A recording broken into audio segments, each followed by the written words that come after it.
कबीर असं म्हणतात सर, हिंदू कहो तो मैं नहीं, मुसलमान भी नहीं, पाच तत्वों का पुतला गैबी खेले माय. कबीर असं म्हणतात की अरे मी शुद्ध बुद्ध आत्मा आहे, हिंदू कहो तो मैं नाही. जर मला हे नाव ठेवलं तर मी नाही येतो. मुसलमान मैं नाही, मी मुस्लिमही नाही. मग काय आहे? पंचतत्व का पुतळा, मी एक 5 तत्वाचा बनवलेला पुतळा आहे. गैबी खेले माही, गैबी म्हणजे अदृश्य शक्ती, दिव्य शक्ती, ती माझ्या आत खेळते आहे. माझ्या या पंचतत्वाच्या देहामध्ये परमेश्वरच निवास करतो आहे. तेव्हा त्याला काय नाव देऊ मी? त्याला नाव देता येत नाही.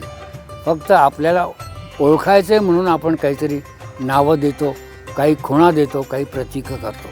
अशा प्रकारची गोष्ट आहे.